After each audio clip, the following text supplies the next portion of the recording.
우리 역사 속에 이 라이벌들이 많이 존재를 했잖아요. 보면 뭐 김춘추와 영계소문, 명성황후와 또 흥선대원군은 또 며느리와 시아버지였지만 또 정치적 라이벌이죠. 이런 라이벌 관계는 우리 현대사에서도 이승만 대통령과 백범 김구 선생, 그리고 또 보면 우리 문화 쪽 좋아하시는 분들은 H.O.T와 잭스키스, 남진 나훈아, 뭐 이 두 가수의 경쟁이 또 한때 엄청 치열했어요. 바로 이렇게 라이벌로 그 시대를 조명을 하면 훨씬 더 많은 것을 보인다, 많은 것을 볼 수 있다.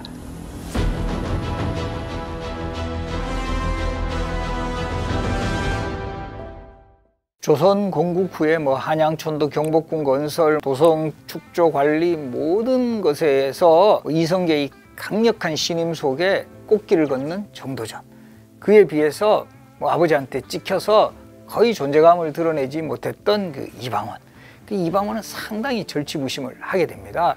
그런 과정에서 이방원이 정도전에 대해서 비판하는 이런 생각을 더욱 굳히게 되는 사건이 벌어집니다. 바로 이 태조 이성계의 후계자 책봉 문제인데요. 원칙적이라면 적장자였던 이 방우가 맏아들이거든요. 이 방우의 세자 책봉이 단행이 되어야 됐고 처음에는 그렇게 하려고 했어요. 그런데 이 실록의 기록에 보면 방우를 세자로 책봉하려는 조정의 의논이 있게 되자 신덕왕후 강씨가 몰래 엿듣고 눈물을 흘리며 하소연했다. 왕비 입장에서는 자기가 낳은 아들 왕 만들고 싶어 하는 거죠. 기록에서도 볼 수 있듯이 매일 밤마다 우리 막내 얼마나 이쁘냐고, 얘 왕 안 시켜주면 나 죽어버릴 거, 이러면 태조 이성계 흔들립니다. 이때 이성계 나이가 그 당시에 58세, 요즘 기준으로 하면 거의 70대 후반이에요. 그러니까 그래, 내가 어떻게 좀 잘 할 수 있도록 해보겠다. 그러면서 최고의 참모 정도전에게도 자문을 구하니까 정도전도 방석세자 책봉 좋습니다, 이렇게 나온 거예요. 왜? 정도전의 입장은 조선이란 나라는 왕이 강한 권력을 갖는 것보다는 자신과 같은 재상이 강한 권력을 가져야 된다. 왜냐하면 왕은 세습되는 존재니까 이게 완전 보장이 안 돼요. 세종과 같은 왕도 나오기도 하지만 연산군 같은 왕도 나온다라는 거죠. 이걸 막기 위해서는 재상에게 힘을 실어주면 안정적으로 전국 운영이 가능하다. 이런 판단에서 방석같이 나이도 어리고 뭔가 좀 정통성이 없는 사람이 왕이 되면 자신의 포지션이 커진다. 바로 이런 부분이 이방원을 강하게 자극합니다. 어떻게 세운 조선 왕조인데 계모 소생인 저 방석이 왕이 되는 거, 이게 말이 돼? 거기다가 정도전이 완전히 여기 후견인 역할을 하는 거에 대해서 강한 반감을 갖죠. 여기에 또 하나 결정적인 사건이 더해집니다. 바로 이 사병혁파논인데요. 정도전이 이제 군권을 장악하고 있을 때는 명나라와의 관계가 매우 좋지 않습니다. 특히 명나라를 건국했던 주원장은 조선에 사사건건 트집을 잡아요. 그리고 조선에서 올라온 외교 문서 보고 맨날 이거는 불손한 표현이 많다, 이 외교 문서 작성자 누구냐 이러면서 콕 집어서 정도전을 지목하기까지 해요. 그래서 정도전 압송해라 이런 이야기도 막 나오고 이러니까 정도전은 상당히 명나라에 대해 반감을 가지게 되고, 반대로 방원은 명나라의 그 사신으로 다녀왔잖아요. 주원장을 만났어요. 그때 주원장이 또 방원 되게 똘똘한 왕자라고 상당히 칭찬을 해요. 그런 과정을 통해서 방원은 상당히 친명적인 경향을 갖게 되는 이런 또 대립구도가 형성이 되었고요. 이 과정에서 정도전이 요동정벌을 준비를 합니다. 진법훈련을 하려면 이 공병들이 많아야 돼요. 그 과정에서 정도전이 왕자들이 보유한 사병들을 다 혁파하자. 거기에는 또 한편으로 보면 정도전이 이방원 견제 들어가는 거예요. 이방원이 보유한 사병이 많았거든요. 방원에게 사병 혁파를 한다는 것은 자신의 어떤 군사적인 기반을 무력화시키는 바로 그런 조치였기 때문에 처음에는 이방원도 워낙 그때 정도전의 기세가 등등해가지고 자신이 보유한 무기까지 다 반납을 하려고 할 때 여기에 또 이방원의 부인이었던 나중에 원경왕후가 되는 분인데요. 너무 남자가 뭐 그렇게 쪼냐 이러면서 이거 무기 우리 집에 숨겨놓으면 된다. 결과적으로는 나중에 이 방원이 정도전을 역습을 가하는 왕자일안의 성공에는 왕비의 집, 이 부인의 집에 숨겨놓은 이 무기가 큰 역할을 한다라는 거. 위기의 순간에는 또 여성들이 상당히 센 모습을 보이는 장면이 바로 이방원의 사례에서도 드러납니다. 이런 그 갈등 구조 속에서 마침내 방원에게 이제 기회가 찾아옵니다. 이 1396년에 이 방석의 생모였던 신덕왕후가 사망을 해요. 그리고 이 과정에서 이방원이 이걸 그대로 이제 둔다면 방석이 바로 이제 왕이 되겠죠. 이 사태는 무조건 막아야 된다라는 판단에서 형제들을 규합을 해나갔고, 여기에 가장 정적이 된 인물이 정도전이다. 왜? 방석의 후견인 역할을 하고 있고, 이 정도전을 제거하지는 안 되겠다라는 판단에서 이 무렵 되면 정도전의 동선을 계속 체크해 나가요. 이 1398년 8월에 정도전이 남은이라는 사람의 첩의 집에서 술을 마시고 있다는 정보를 입수합니다. 근데 이때도 보면 정도전도 이방원 견제해요. 정도전이 입수한 정보로는 방원이 태조 이성계가 이 병이 나서 경복궁에 들어갔다, 이 정보를 입수하고 오래간만에 이 경복궁에 들어가 있으니까 설마 나오겠나 싶어가지고 남은이 첩집에서 술을 마시고 있다가 이때 방원이 또 정보를 얻어가지고 정도전 저기서 술 마시고 있습니다 라는 정보가 있으니까 궁 밖을 빠져나와요. 내가 지금 복통이 생겼다 이런 핑계를 대고 정도전이 술을 마시고 있는 현장을 바로 급습을 하는 거죠. 그래서 이 정도전의 집은요, 지금의 서울 종로구청 자리예요. 정도전이 피습당한 곳은 지금 바로 인사동 끝자락에 있는 그곳에서, 그러니까 집에서 되게 가까운 곳에서 피습당하는 거죠. 그리고 이 정도전을 제거한 후에는 그 세자인 방석마저 강화도로 유배시킨 후 살해한 이 사건을 우리가 왕자의 난이다 이렇게 표현을 하고요. 왜 왕자의 난이라고 그럴까요? 방원과 방석 간에 일어난 왕자들끼리의 별난, 이런 뜻이고요. 그래서 이방원이 뒤끝도 많아요. 이 정도전의 집을 몰수를 해가지고 이 사복시라 해서, 사복시는 조선시대 말먹이는 관청이에요. 그러니까 여기는 뭐 짐승이나 길러라, 이게 상당히 이제 모욕이거든요. 그래서 요 정도전의 집이 사복시가 되고, 일제강점 시기에는 수송초등학교가 들었습니다. 수송초등학교가 이 도심에 학생들이 안 오니까 이게 다른 곳으로 가고, 여기에 지금은 종로구청이 들어서 있어요. 그래서 지금 또 종로구청 앞에 가면 정도전 집터라는 표지석도 있고요.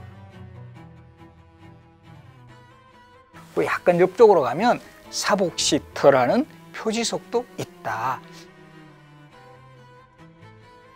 바로 이런 사례들을 보면 이방원 뒤끝 좀 많은 사람이다. 이 정도전은 사실은 조선 건국의 최고 설계자이면서도 조선이 발전해 나가는 이런 상황은 보지 못한 채 1398년 라이벌이라고 할 수 있는 바로 정적 이방원에 의해 생을 마감을 합니다. 그러나 이 정도전이 오늘날 우리들에게 그 메시지를 주고 있는 것은, 그가 제시했던 민본 사상이 오늘날에도 이거 600년 전에 이런 생각을 할 수 있어 라는 아주 구체적이고 실천적이었다라는 거죠. 대개 임금은 나라에 의존하고 나라는 백성에 의존하는 것이니 백성이란 나라의 근본이며 임금의 하늘이다, 이런 표현을 썼고요. 그래서 이제 정도전의 민본 사상에서는 관리를 잘 뽑아서 모든 것의 핵심은 백성들을 위한 것이다, 이런 논리들을 조선경국전이라든가 경제문관과 같은 책은 물론이고 실질적으로 시스템을 만들어서 조선이란 나라의 토지제도라든가 세금제도, 교육제도, 과거제도, 모든 제도에서 이 백성을 존중하는 그런 사상을 설파를 하고 그것을 실천을 했다라는 점에서는 바로 이 정도전이란 인물이 600년 전 인물이지만 이 오늘날에도 아주 중요한 메시지를 던져다 주고 있습니다. 그래서 이 정도전이 최후를 마치는 순간은 조선왕조실록의 기록에 이렇게 나오는데 비겁한 그런 장면이 나와요. 이방원 부하들이 습격을 하니까 이웃집 민부라는 집에 도망을 가요. 그곳에 이제 갔는데 이제 민부가 고발을 하는 거죠. 우리 집에 누가 도망왔다. 그래서 이제 정도전이 침실 안에 숨어 있다가 엉금엉금 기어와서 나타나는 거예요. 이것도 되게 좀 굴욕적인 장면 아니에요? 그리고 여기 기록에 보면 배가 불룩한 사람이 나타났다라는 표현도 쓰고 있고요. 예전에도 그 정한군, 방원을 말해요. 이방원. 정한국께서 저를 좀 살려주셨으니 지금 또 살려주십시오 하면서 실록의 기록에는 목숨을 구걸하는 정말 고려 말의 혁명가였고 조선왕조의 설계자고 개혁정책을 진두지휘했던 그런 정도전의 이미지하고는 상당히 다른 그런 모습을 하고 있다. 이것은 아무래도 이제 실록 역시 승자의 기록이다. 이 태조실록은 태종 때 편찬이 돼요. 그리고 이 조선왕조실록은 사실은 편집자료예요.